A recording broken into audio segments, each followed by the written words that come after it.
Hey, this is Jen Johans at filmintuition.com and Film Intuition on social media and Letterboxd. And this is Watch with Jen.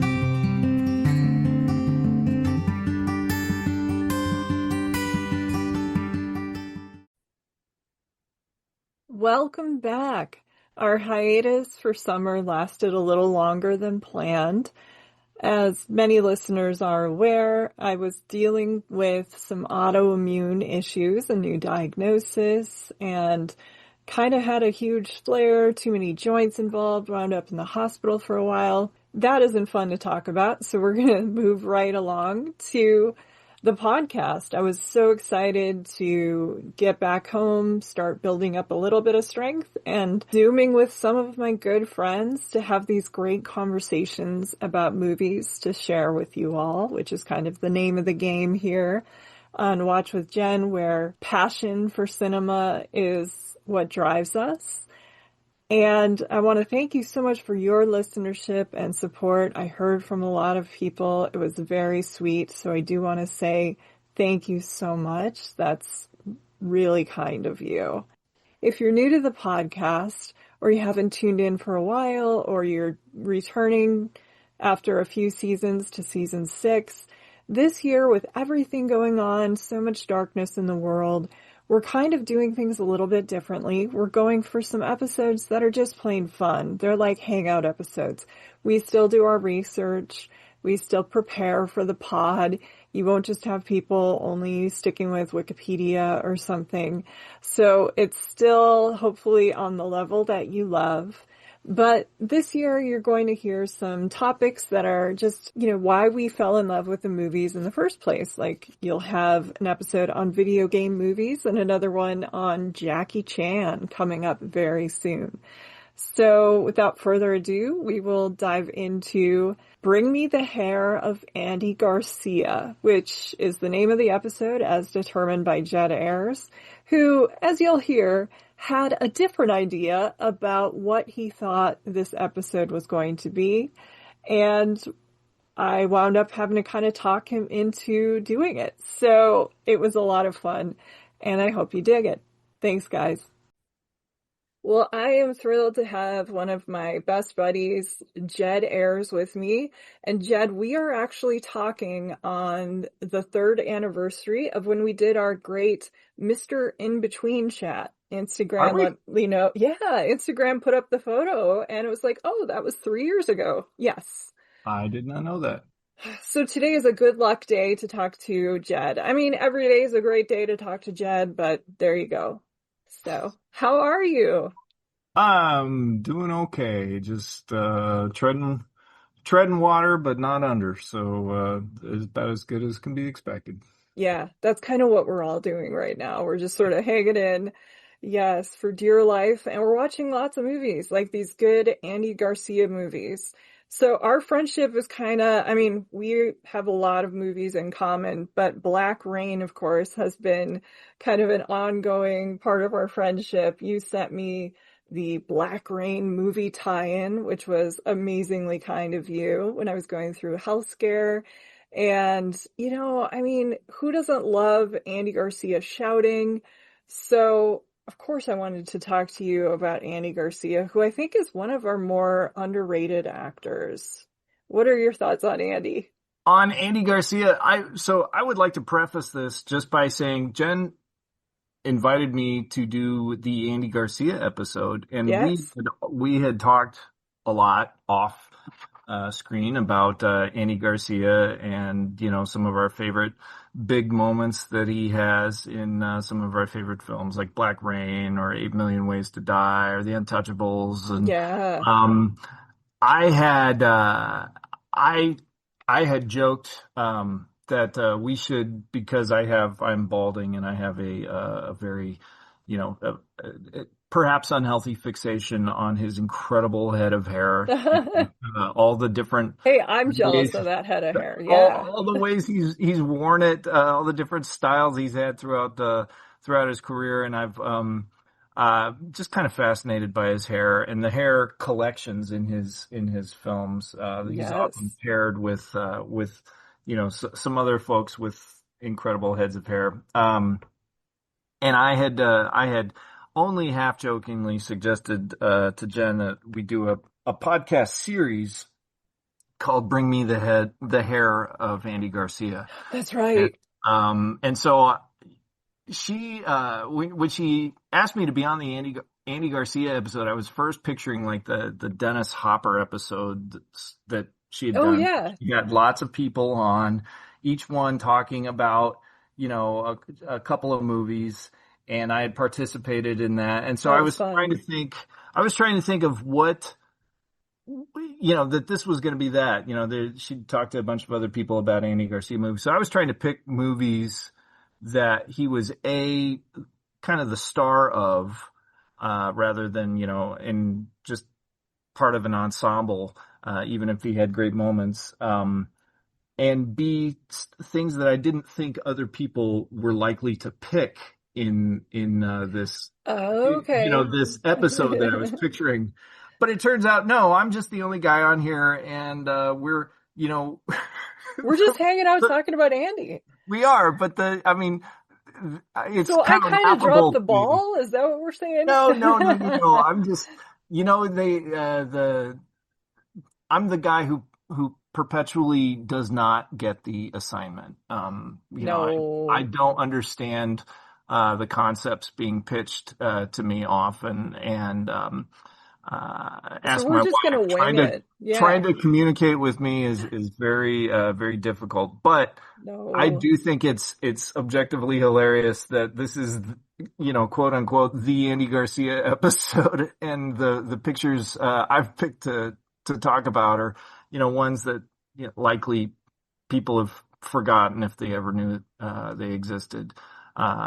That's But kind of, they are yeah. films I'm fond of, and yes, I like Andy Garcia. I do find him to be a very fun on-screen presence. I mean, I was first introduced to him, I think, in The Untouchables, which, Yes. came out when I was, very young, and it was just the coolest thing I'd ever seen. And he was one of the cooler parts of it. He was certainly cooler than Kevin Costner, I know. And there. he immediately was going toe to toe with Sean Connery, like shouting Yeah. right back at him in his first scene.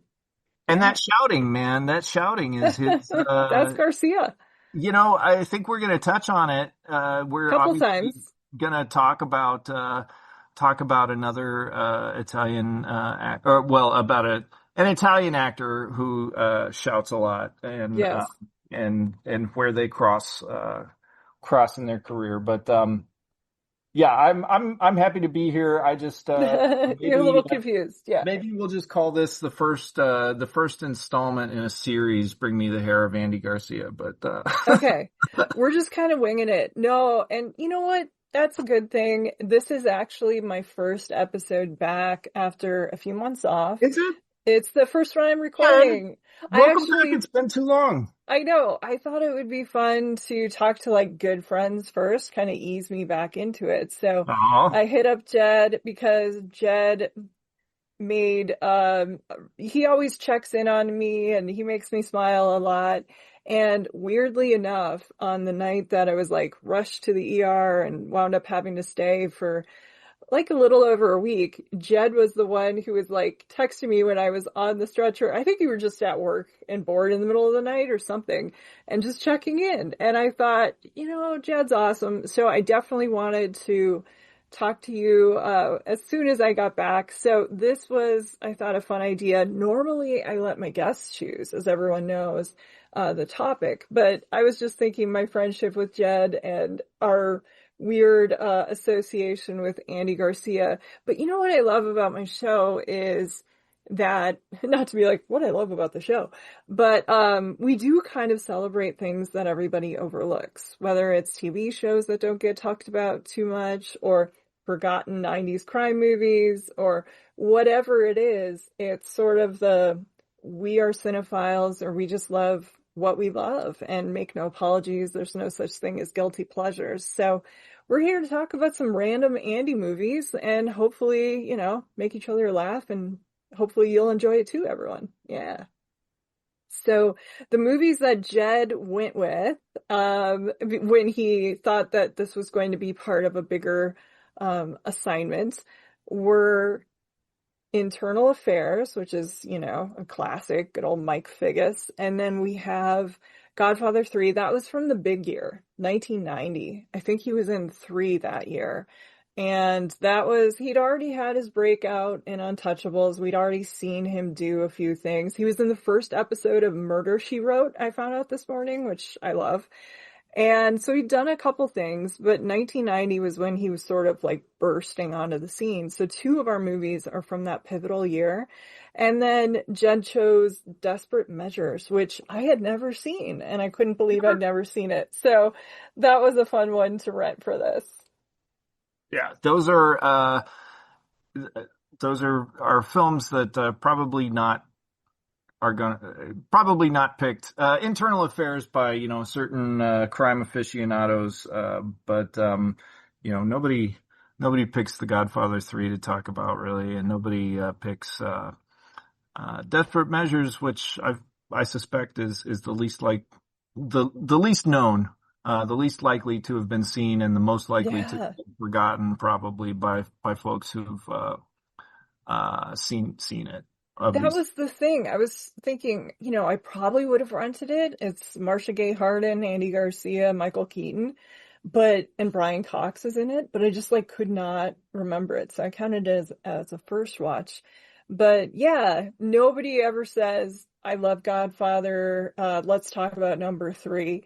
And I think he's the best thing in this movie. And I think, he got nominated for an Oscar and also a Golden Globe for his performance. He's amazing in it. So, I believe that came out around Christmas. I guess we should sort of jump into Internal Affairs, which has one of the best GIFs or GIFs that you can find on the internet when he decides to grab a chair and just slam it down while he's frustrated in the office with Laurie Metcalf. It's just one of those punctuations of, being frustrated. And this is also right after he made Black Rain in '89. So we were getting used to like Shouty Andy or his ability to do that and, go toe to toe. Like we said, also 8 Million Ways to Die. He has a very memorable sequence with snow cones. So, yes. So I think all of that stuff really set him up well for Internal Affairs. Have you always been a fan of this one? I have always been a fan of this one, but it is one that there was a long stretch. I'm not sure when exactly I first saw it. It definitely would have been in the 90s, probably around 94, 95. So probably been out for a few years. I Yeah, was me aware too. of it, but I was, I was pretty sheltered and Yeah. not able to see a lot of movies, and so uh, I was definitely aware of it when I saw it, and I liked it. But as I've kind of come into my identity as a crime guy and understood more about what it is that really draws me to movies or stories and characters and what I'm really interested in. It has really come to the fore as one of my favorites. It's a really great distillation of some of the, kind of nastiest, darkest tropes and Yes. things that I am drawn to uh, in fiction in general. And, you mentioned Black Rain, and of course in Black Rain, he is, Michael Douglas gets to be the brooder in that one. And Andy Garcia is the kind of, light on his feet. He does get to shout but he's more he's not comic relief, but he's kind of a light touch. Michael Douglas is there to, be serious, and Andy Garcia is there to kind of lighten the mood a little. But in this one, he's the brooder, and Yeah. he is as much as he is out front, and the protagonist of the film. It's a two-hander, and he is, I'm afraid, outshone by Richard Gere's turn as the Oh my God, Richard Gere. He is the better part for sure. He is like the you're gonna remember me in every moment part. And I love how he weaponizes his sexuality for this. Yes. yeah. That Well, just a few minutes earlier, though, you'd said something about frustration, and I thought, yeah, frustration is really what the yes. film is about, and what's driving. It was the GIF, the Yes, yes. slamming the chair down and frustration. This film really is all about sex, and Hmm. uh, and specifically, yeah. A very macho male uh, Yes. version of sex and what that means, both as far as you're standing with, as a heterosexual with women, and not just your wife, but women in general, and and your sexual standing among men. Yes. There's a strong homoerotic undertone Just and like Black Rain, yeah. thing to this film that's very Of the it's almost time. text and not subtext, but Andy Garcia is the frustrated one. Yes. This film introduces him as a cop just starting out in internal affairs division, and he's married to the lovely Nancy Nancy Travis. Travis. But we get the idea that though they love each other, things in their sex life are pretty kind of stagnant, they're frustrated. And, as the film goes on, that becomes a strong, an increasingly strong theme and driving force. He, as all good cop movies do, he becomes so obsessed with, his target, the Richard Gere character, uh, that he's neglecting his wife. She's literally throwing herself at him, and he's like, Yes, I know. no, I have to work. I have to nail him before I can nail you. Pretty much. Yes, you're right. It is more text than subtext in this movie. And there's something about this being a recurring theme. I don't know if it's because he's so pretty, but when you have Andy Garcia in a movie, you just can't help but use him like that. And it's been since 8 Million Ways to Die, It was like a dick measuring contest with those snow Mhm. cones. Yes. Yeah, absolutely. And there's great scenes between Gere and Andy Garcia where like the showstopper really in the elevator. There's an elevator confrontation between Gere and Garcia that is shot very much. They're both fully clothed, but the way they kind of grappling with each other and the intensity of it almost seems to be shot like a sex scene. It's Gere is calling him out on his machismo, saying he's overcompensating for Yes. his shortcomings, and he's um anyway. It's very like Othello and Iago again. Like he immediately charges, "Oh, I slept with your wife," and Andy Garcia like believes him, and it's because he's so like preoccupied with this man's sexual prowess. I mean, we should explain his character is a dirty cop, and he's somehow able to support like 3 ex-wives, 8 children, and God knows how many mistresses on a patrolman salary. And so, something is rotten in Denmark. I could not believe the character that he kills.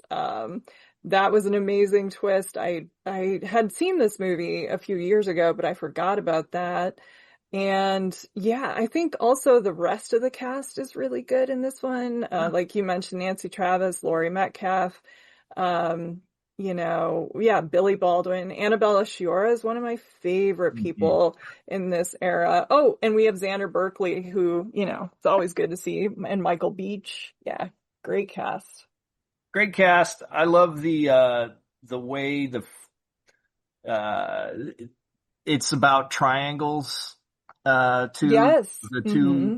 characters, Garcia and Gere, coming up against each other, and there's in the early scenes they have together, there's always a third person uh, that is in the scene and often in the shot with them, and they're kind of circling each other, and that third person is always kind of what they're battling over, whether it's the prostitute that Gear uh you know brings into their conversation, Yes. and or it's the Billy Baldwin character, the cop that Garcia knew in the academy and is now his Yeah. partner.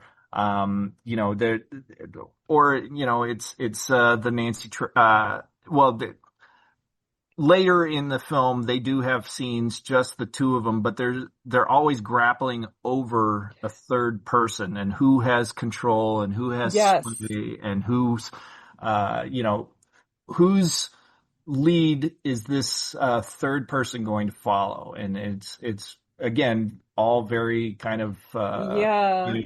metasexual. Yeah, they're all The word. jockeying for power over one thing. Yes. Or Yeah. one And person. yeah, so on the one hand, it's a pretty sleazy. Oh my um gosh, the way it talks about and treats its women is like every time you watch it, you're like, ugh, I want to shower. yeah, Yes. it's a pretty sleazy Yes. thriller that people might throw away Various reasons. Yeah. for various reasons. But Watch it it's again. interesting to me that it's a Mike Figgis film, and his career, and Yeah. his it was really his kind of breakout film. But I, and he had a short turn. It was the beginning of his really kind of main Yes. I Hollywood mean, run. But his I don't think he's made a feature in many years by now. But he's an interesting figure, more probably associated with some of his formal experimentation movies and things like that. But this was his kind of I I I'm not sure. I don't feel like I know enough about him and his films to say, oh, this is the real Mike Figgis touch. I mean, some of the stylistic stuff, but kind of what his themes and things like that are. I'm not sure that I can yeah. really identify those, but when you get someone who's not particularly interested in playing the blockbuster game or whatever for their career, and the few things I do know about him, about his interest in music, and he did uh compose the score, or co-composer of the score for this film. He's got a lot of he's not the blockbuster filmmaker, really. This is Yeah. probably the closest he got to it. I was going to say, and I think you hit the nail on the head there. He's like an unlikely person you would imagine to direct this. He had done Stormy Monday, which now everybody loves critically. There's been some wonderful essays about it. Roger Ebert's, of course, is amazing. And I think it was Matt Zoller Seitz and Kim Morgan made a video of it with Kim reading it. And so you can find that Stormy Monday has been kind of claimed, but this was definitely the breakout. And it helped revive the career of Richard Gere. And the next one he made was Mr. Jones, again with Richard Gere. Leaving Las Vegas is, of course, his most famous film. He did one I really liked called One Night Stand with Mm. Wesley Snipes, Robert Downey Jr., and Nastasia Kinski. And I really liked that movie. Don't sleep on it. It's excellent. Loss of Sexual Innocence, I remember seeing when it came out, but I couldn't tell you anything about it. And then, of course, he started doing experiments in digital filmmaking with time code. That was Yeah. his thing with the four screens simultaneously at once. He also, he messed around in the early aughts. He did like Cold Creek Manor. He also directed documentaries. Of course, the new one, 2025, is Megadoc, which is the documentary about following the production of Megalopolis by Francis Ford Coppola. So there's another little link to our next film. And Andy Garcia, but you kind of hit the nail on the head talking about him being unlikely for this, because that is actually how he got his start in music. He said he was, quote, living a lie. I lived a lie. He was at the Institute of Education, University of London, bluffed his way into music courses without being able to read music at all. So he did this for 3 years, and he said he learned studying harmony, counterpoint, composition, but yeah, he could not read music. So that's amazing to me. And it shows, so he's kind of an outsider looking in, and I feel like outsiders, or people that don't fit in or are on the fringes is kind of one of his themes. Yeah. But I agree with you. It's an entertaining movie. It's sleazy as hell. You definitely feel like you need a shower, but these actors going toe to toe are so good. I do think, by this point, of course, Garcia had been up with like Jeff Bridges and Sean Connery and Michael Douglas, some larger than life people, but I do think Richard Gere really embraced this challenge to go super dark. Yeah. And yeah, so it's He's good for that reason alone too. and if you're a crime fan, if you're a fan of Yeah, like say James Ellroy, who for is one of sure. my favorites, this is not a James Ellroy adaptation, but this is one of the better James Ellroy movies That's a good that point, Jed. that have Yeah. been made. Like if James Ellroy had written this, Richard Gere would be the main character, for sure, and there would be a third character a third cop character that was maybe the Billy Baldwin character would have a bigger role in the film, but there's a real Elroy-esque kind of sensibility to the dirtiness the Richard Gere character. What a name! What a Yes. but he Richard Peck, or no, it's Dennis Peck, isn't it? Dennis Peck, yeah, Yes. or Such an unlikely name too. Dennis Yeah. Jack if you switch the first letters, right? It's Yeah, a yeah. very phallic sounding name, but he's just just a really delicious turn on his kind of sensuality that had been used Yes. so well in American Gigolo and Breathless, things like that leading up to it. Officer and a Gentleman. Yeah. Yeah, so he's really hitting a Going different for it. tone, but using his charisma and his good looks, and my God, can anybody else get away with? I mean, if you dress the way they do in this film today, you're gonna get laughed out of off the screen unless you're fucking Richard Gere. I don't think anybody's gonna laugh at his polo shirt with the collar turned up, tucked into the faded jeans without a belt. I mean, It's like motherfucker pulled William it off. Peterson, Eat Your Heart Out, Right. basically. Holy Yes. shit. Yeah, it is very Two Women Die in LA sort of vibe. Yeah. This is kind of like the hangover of that, essentially. Yeah, no, that's good. That's good. But I would be remiss if we stopped talking about internal affairs before I said this may be the worst haircut Andy Garcia has I had agree with in a you. film. He's given such a square police officer haircut. It Yeah. is a strange haircut too. Yeah. It's kind It's of buzzed, but it stands up like it's so thick and so heavy. And his widow's peak, which is, just such a signature, is standing up. and in Yeah. playing it It forward, I is mean, it's, not a good look. It is like, I mean, we're going to talk about The Godfather, but going back to The Godfather, look how they massacred my boy. Yes. They massacred his hair, his beautiful hair. Yes. yeah, and I mean, Billy Baldwin too. Oof. Yeah. What a head of hair on that man. Pretty much Yeah. any Baldwin, you might as well bring in a sculptor to have a Yeah. field day with their hair. And what a incredible peacock swoop he's got in this film. I love the first scene of Garcia and Gere and with Billy Baldwin in between them. Yes. Three very striking looking, masculine, film icons, of the moment. And, that the, the different peacocking, looks that they each have are, They're cocks of the walk, Jed. Yes. they are. They're notable. They are Yep. distinct, and what a incredibly valuable time capsule this film is, even if you're not into the sleazy crime stuff. Yes.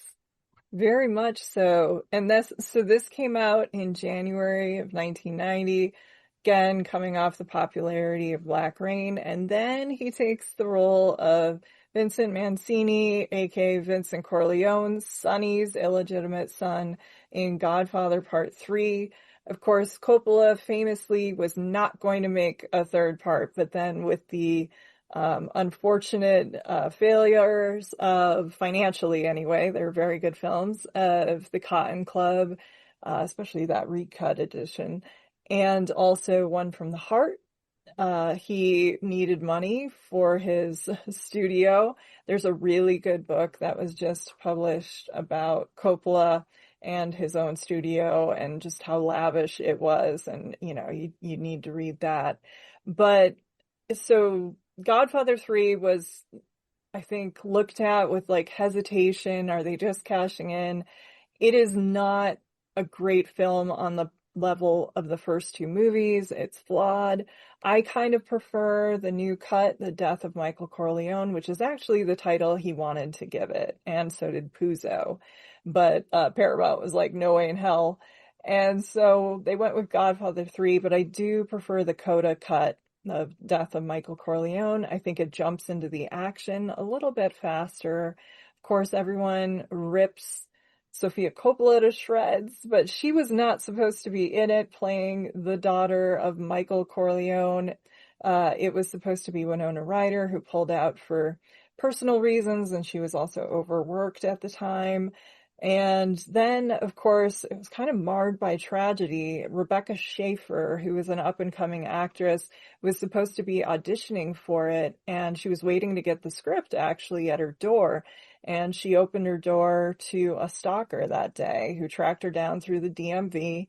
And she said, please don't come back to my house. He went and had breakfast. Then he came back and shot her. So by that point, it was kind of becoming a cursed part. And so I think Sophia just kind of stepped in. And, unfortunately, she took the brunt of the attacks of the film itself. Like, I think people were particularly cruel to her. She's not a great, great actress by any means, but, she's not terrible. She's playing an awkward 19 or 20-year-old woman. So I think she does what she can. But when you're acting opposite, I think the best thing in the movie, Andy Garcia, a lot. And of course, you're acting opposite Al Pacino and Diane Keaton.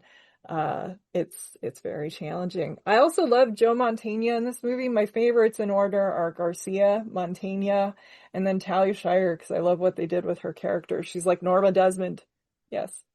I watched the director's commentary on that, and You did? Cool. Coppola said, speaking of the film, and his movie, Yeah, and the way, his daughter was attacked, I know. kind of bore, like you said, bore the brunt of the criticism for the film. Uh, he said that there's no worse way to pay for your sins than to have your children be included in the punishment. Oh, yes. And That's a he good said, point. that's really the theme of the movie itself.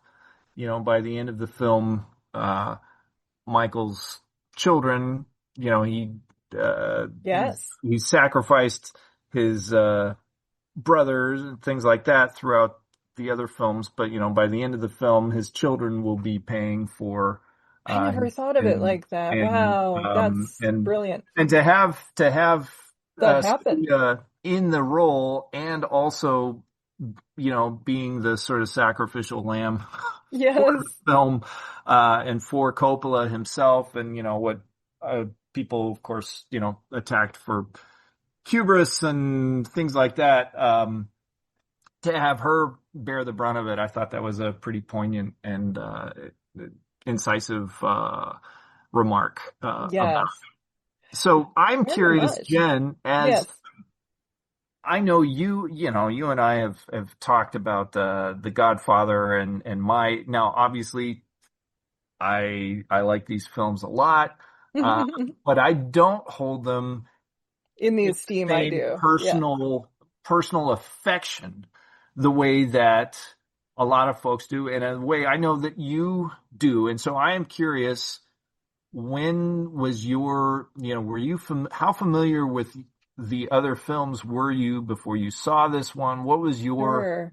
relationship to this movie when it came out, I mean, you or know when you what's saw it? funny? I had already seen a lot of things with Al Pacino and these other actors by the time I finally saw it. I think it was ninth grade, eighth or ninth grade.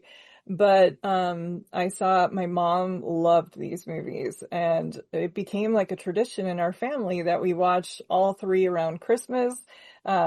She's Italian American on her family side, and so we just kind of see this as a movie about family. I mean, this one is King Lear basically, but they're kind of operatic and Shakespearean and Greek tragedy elements. So I love it. There's always something universal that you can learn from it, relate to it. And so I just grew up watching these. I mean, we would watch them around the holidays, but then, if they were on cable, because back then you weren't just clicking a movie. You had to kind of, as Jed knows, you had to kind of settle for whatever was on TV at the time. These were always on. Of course, they were edited, unfortunately.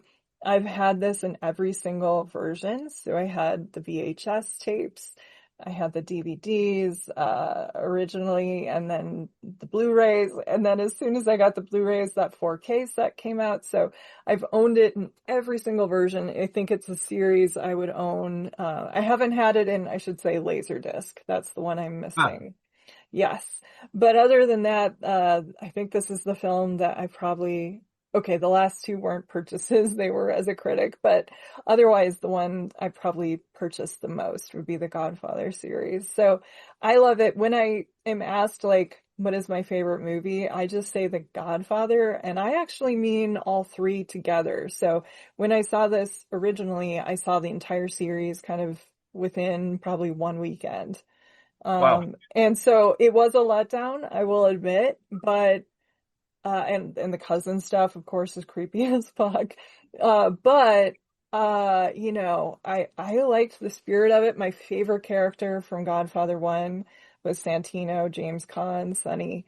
And so it was kind of like having Sonny back, but Garcia was given the note that he was going to play all of the men in that family. So he even plays a little bit of Michael. You see a little bit of Fredo.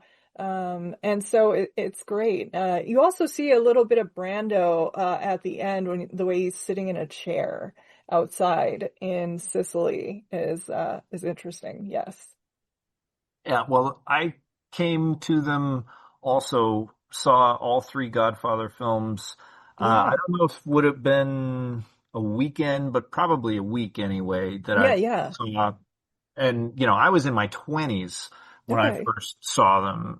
I was, um, supposedly a movie fan, but had Same, never seen them. yeah. So they were, uh, to see them all at once, I do feel like I didn't get why this one was so unpopular. I knew it was unpopular. I didn't understand why it was so unpopular, because it did feel like it belonged with the other two. Now, watching the entire series, more, Hmm. I can definitely appreciate, the long break in between two and three, and one and two feeling so perfect. Why Hmm. would you why do you need to tack something on to the end of this? Um, but I do think it's not a bad movie. I agree. It's Yeah. not on the level of the other two. I do think, some of the set pieces, the big helicopter assassination scene and the Yeah. horseback assassination scene, or they're a little.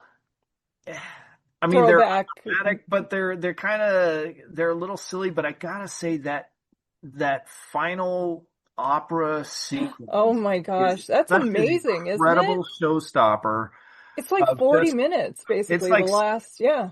silent filmmaking, Yes. essentially. I mean, it's like that last 12 minutes of the Mohicans or whatever. Yes. It's really just incredible image after incredible image, visual storytelling, and Yeah. the great looking stuff. Watching it this last time, I was a little on the fence about some of it, but that last section just is so incredible. I was like, no, forget it. This is a good movie. This is really, really special stuff. This is some of the best stuff Coppola's done, and that sequence especially. I would really like to see Coda. I have not seen that cut, Okay. um, Yeah, I think you but would I'm like it. curious It about. does, yeah, jump into the action a little bit better, and I think it plays better Yeah. overall. But and I like how what Jed was saying, that sequence is unbelievably good, and it is also taking a bit from history, which I didn't realize, and I would never have known or appreciated as a teenager when I first saw it. But like about the Pope John Paul I conspiracy theories, he hadn't really reigned long before he was found in his dead in his bed, and then of course the thing under the bridge, that was let's see, the head of the Italian head of the bank Ambrosiano was found hanging under Blackfriars Bridge in London in 82. Unclear whether that was suicide or murder. It looks like in 2002 courts in London ruled murder.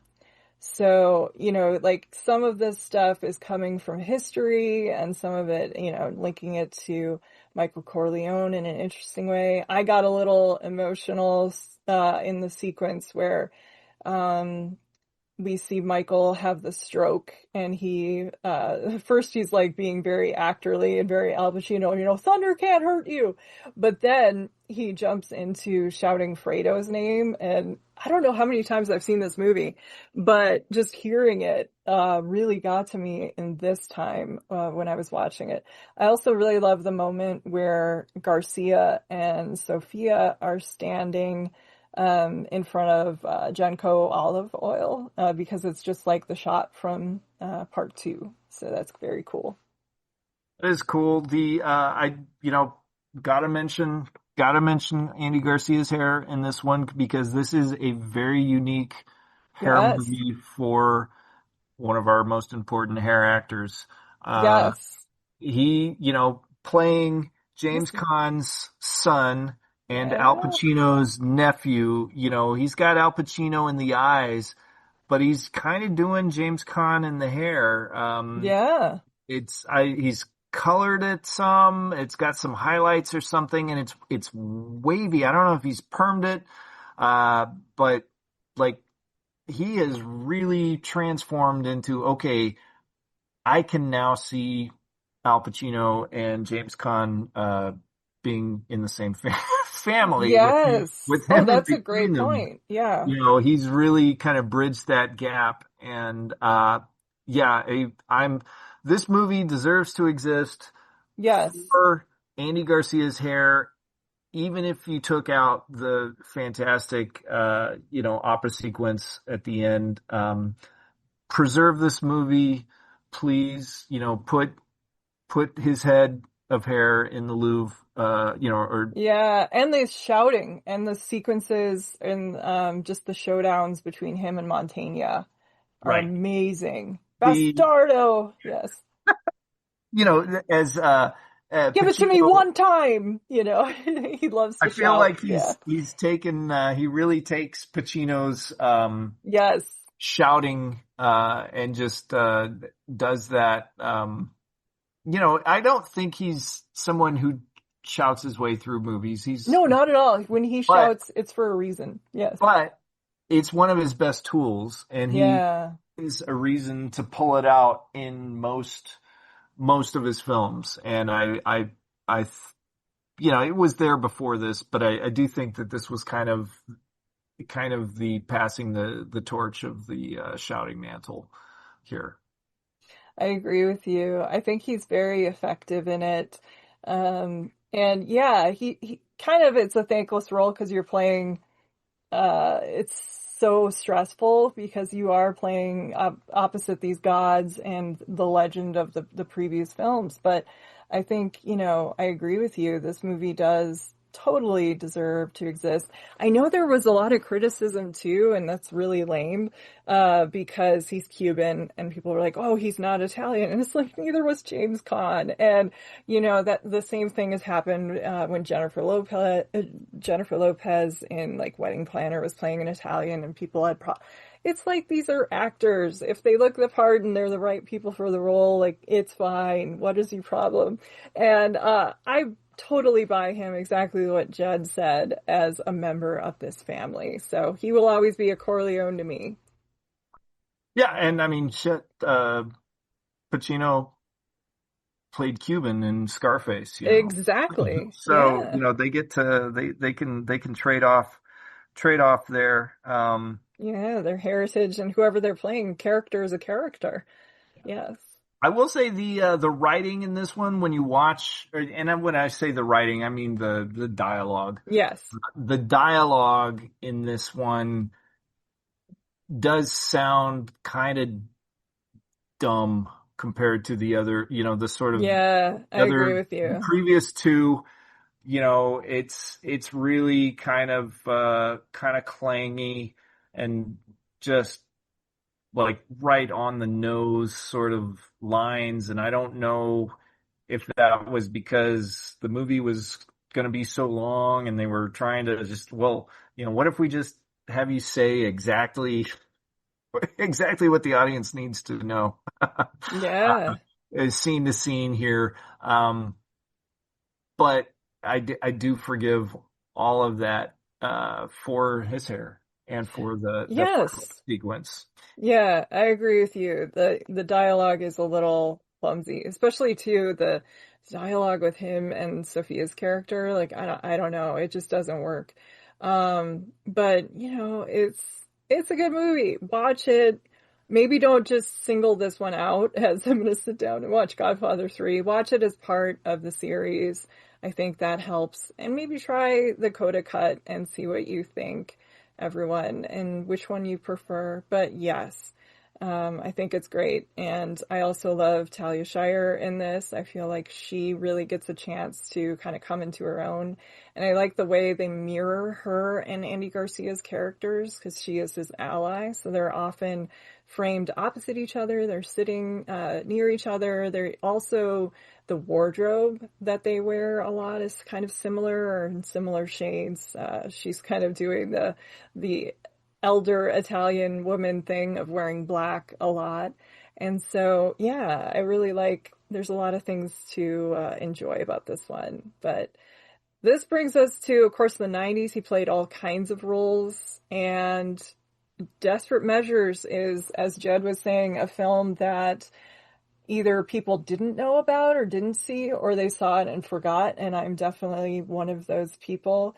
It's one I know if I would have seen the trailer, I would have been, like first in line. I love Michael Keaton and Andy Garcia, Marcia Gay Harden, and also the premise. It's a thriller. It's kind of a standoff over, dad doing whatever to get some bone marrow for his kid with leukemia, and it's going to come from criminal Michael Keaton, who of course is using it as a cover to escape. I mean, that's a given. They know that right away. And you know what? Shit goes down in a diehard, high concept 90s way. So Jed, take it away. Yeah, so this one, Andy Garcia plays a cop, and not Again. just a cop, but a cop with a sick son and a dead wife. Yep. He has And both of those. he has both. He's got all the qualifications to finally do something. Yeah. And what he's got to do is get, a bone marrow transplant for his son. And the film starts off He's with Andy breaking in. Garcia breaking into, as a San Francisco police officer, Breaking. flashing his badge saying San Francisco Police, and that gets him into FBI headquarters after lunch, Yes. or after Yeah, don't think too hard business. about this movie. There's so many of those moments. Yes. He gets in, he flashes his police to get into the Federal Bureau of Investigation office, and is very clearly doing something he shouldn't be, is illegal. He even takes a guard hostage, like puts a Yeah. gun to the guy's head without his face being covered. Everybody's going to know Yes. he is the guy who is doing this crime. He's treating it like a crime, Yes. and he's pulling a gun on another law enforcement officer. Everybody knows it's him, but he's got a sick kid. Yeah. And so he's using the FBI, database to find a genetic match for his own son, to get a bone marrow transplant. And of course, the only option now is serial killer Michael Keaton in Hannibal Lecter mode as Yeah. this mastermind, incredibly intelligent, off the charts intelligent, Bad guy mofo. who's Yeah. spent most of his life in prison because he kills and boom boom, and can't imagine a god who would give a shit that he did, right? Yeah. So the movie really, again, Keaton gets the chewier, Yes, juicier for sure. role, and he is in, post Batman, action movie, dark side Yeah. sort of Yeah, he's kind of heyday. leaving Nice Guys in the past a little bit, Multiplicity and those type of movies, and embracing villainy for a little bit here. And boy, does he enjoy it. Yeah, don't take the law enforcement stuff or the medical stuff, speaking as somebody who's been in the hospitals and who's actually had like bone marrow biopsies, and it is ridiculous, but it's stupidly entertaining. Also, this movie won Andy Garcia an award, an Alma Award, which is, of course, the American Latino Media Arts Award, and his category was Outstanding Actor in a Feature Film in a Crossover Role. So crossover to what? Maybe crossover to mainstream, or crossover to, he's a cop, but he's also breaking into FBI headquarters. So it was directed by Barbet Schroeder, based on Desperate Measures by David Klass, and written by Klass. He has kind of talked about his frustrations with it, that they made the kid too weak, and he sort of was doing research with childhood cancer patients at the LA Children's Cancer Wards, and thought they were more optimistic and energetic than the way they kind of portrayed the kid in the movies. So he had issues with it on that front. And I can see that as well. Cause he's kind of like the dead wife. He's a little bit of a prop. And, but it's a showdown between two men, which is what Andy Garcia does very, very well. Yes. He does it very well. And Michael Keaton is so much fun in this movie. I mean, Oh I my think the God. first time I Yeah. saw it, I was just rolling my eyes and was turned off by It how was a much little fun he ridiculous. was. I Yeah. mean, it's a lot of ridiculous. It's incredibly ridiculous. Campy. But now watching it, I'm very fascinated by this film. It is stupid. Um, but you know, it's very comfortable with its role as just a concept movie. Yeah. And, you kind of go with it. And if you can go with it, it'll take you on a ride. And, you get to see some very interesting, visuals and ideas. You get to see, somebody break his own thumb and, Yeah. uh, the escape stuff that he's planned, that Michael Keaton has planned, is pretty great. You got some people on fire inside the hospital. That's one of the real treats of seeing movies that were made more than 20 years ago, is that you get real fire on film. And it's not CGI with No. shit. It's like, oh, these are real flames and this looks incredible.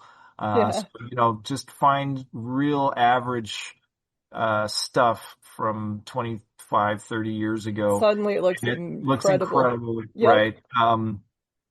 But I'm also interested in this film because of, Barbette Schrader, who's kind of like Mike Figgis, had a brief, a little bit more of a Hollywood career than Figgis did, but somebody who came up New in wave. Europe and Yeah. yeah, French New Wave stuff, and then retreated afterwards and has continued making films outside of Hollywood and non-English Yeah. language stuff. So just does not get much much attention, Yeah. but he had a real interesting run of Hollywood films, including a lot of thrillers. Single White Female was his biggest hit. Kiss of Uh, Death, I think, is a blast. I Yeah. fucking love Kiss of Oh Death. my God, I don't like the taste of metal in my mouth. Yeah. Yeah, it's an excellent, excellent remake that we did talk Scenery about. chewing Nicolas Cage. I love it.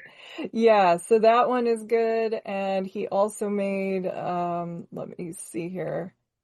Reversal of Fortune, one, Jeremy Oh, Irons. yes. Hello. Murder by Numbers with Sandra Bullock and Ryan Gosling. So he is, he's handy with the thriller, Barbara Schroeder. And yeah, an interesting career for sure. There's a through line to some of his thrillers. This one, Desperate Measures, Before and Ooh, before and After, after. Yeah. Murder by Numbers, and Our Lady of Assassins. They're all concerned with child killers. Yeah. They're That's all, interesting. Yep.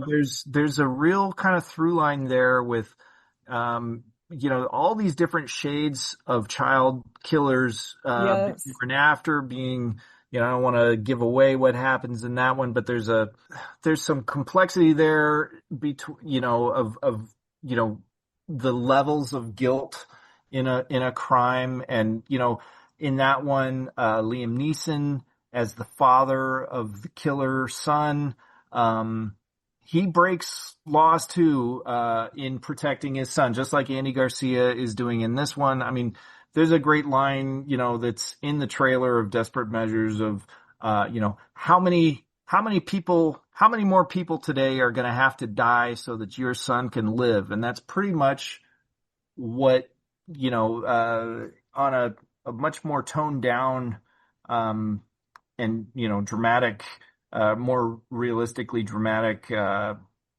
stuff. That's what Liam Neeson is wrestling with in, Before and After, is what kind of crimes am I willing to do to, for my son? And of course, in Desperate Measures, the son is not a killer, but the son is thinking about, because His he's mortality and well, yeah. he's thinking about death, but he's also disturbed to Yeah. know that he's going to be getting Oh, DNA, for sure.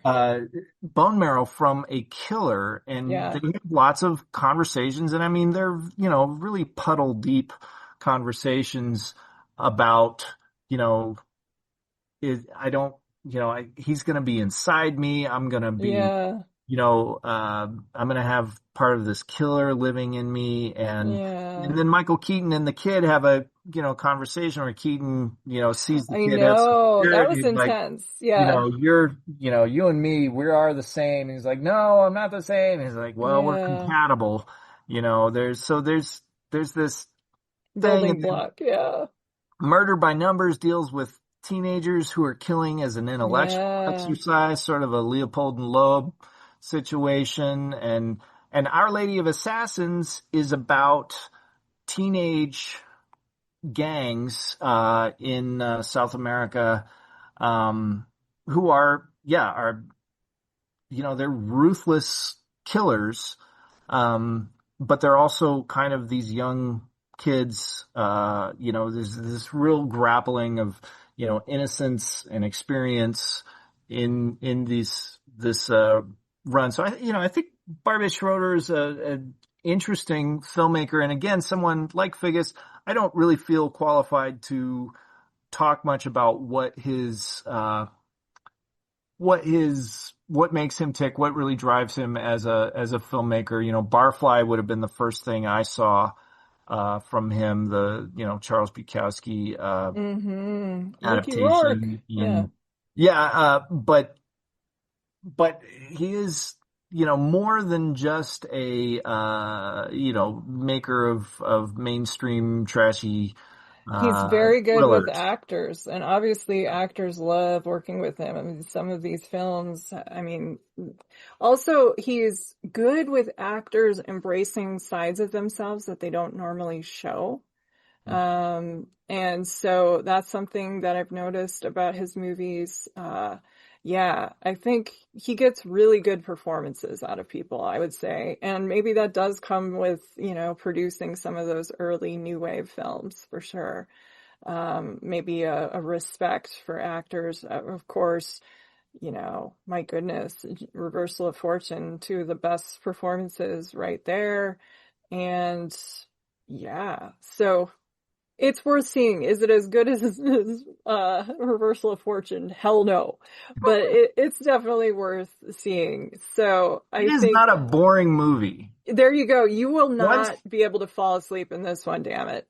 this Yes. throws you right in, and if you, And it's if you short. It's get a like line, 100 it's minutes. Yeah. yeah, uh, it Close to moves that along tight situation 90. to situation, very, very effectively.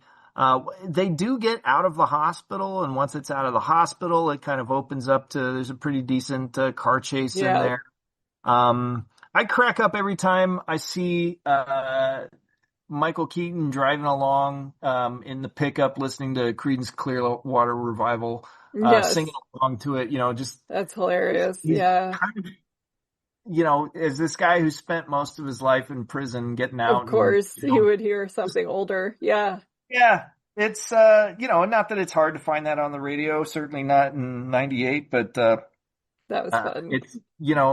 it's a fun little moment. Michael Keaton's eyebrows versus Andy Garcia's Widow's Peak is a very good, cinematic showdown. Hair being used well. Yes. And I definitely recommend it for that.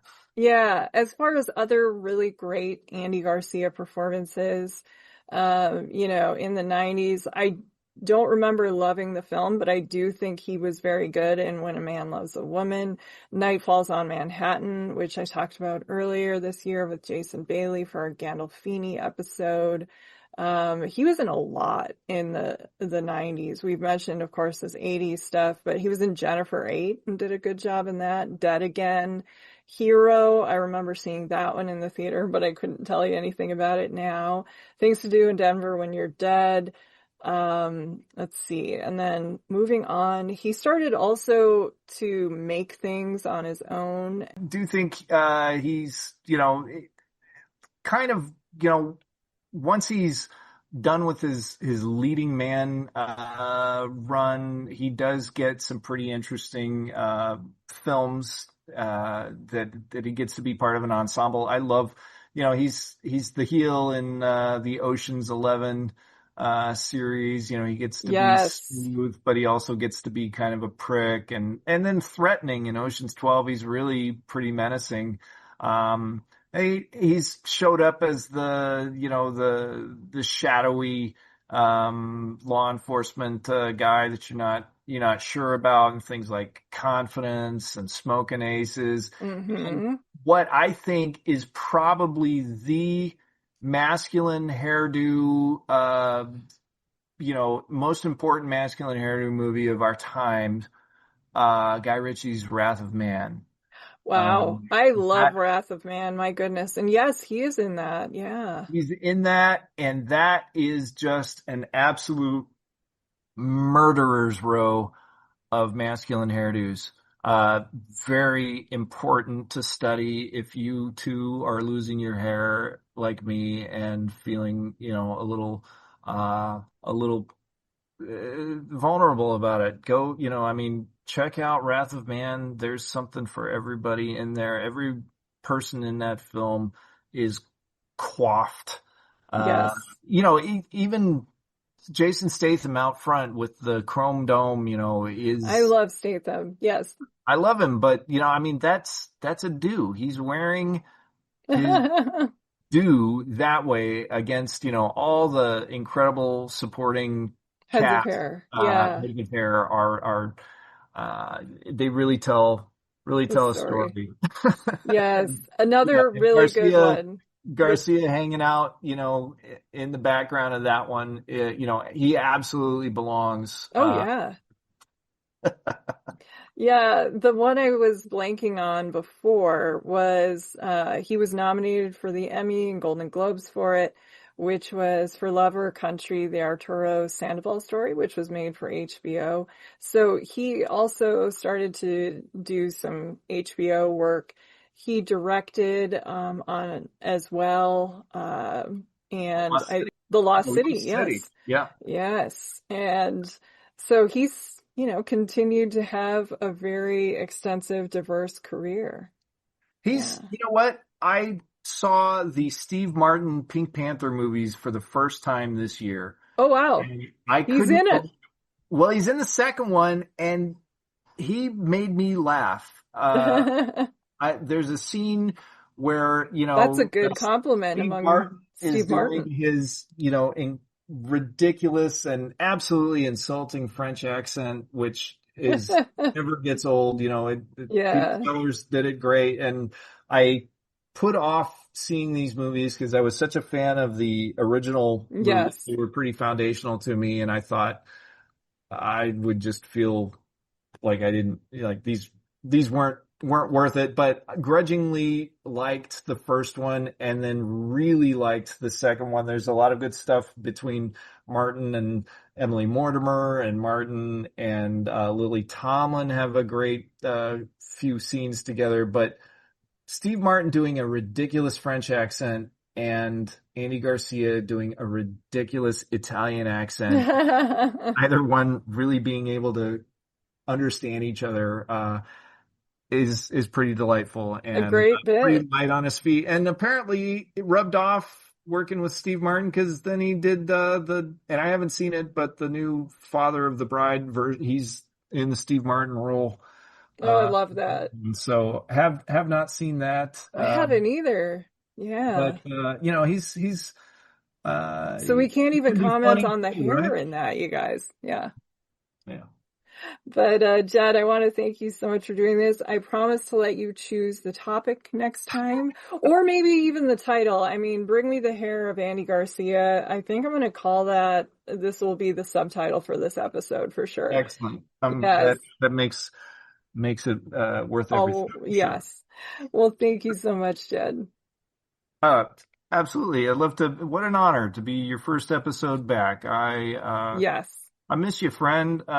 Missed It's you. good to hear you doing this again. Because yeah, you're one of the best things out there to listen to, because you cover so many different topics, and you Oh, thank let you. people follow their weird little obsessions, and you've introduced me to a lot of things I wouldn't have tried without your podcast. So thanks for doing it. Glad you're back.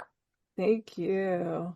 I also want to thank everyone for listening, especially my patrons who support the show and help fund my research, equipment, film rentals, RSS fees, and more for as little as $1 per month at the Film Intuition Patreon, which is the home base for the show.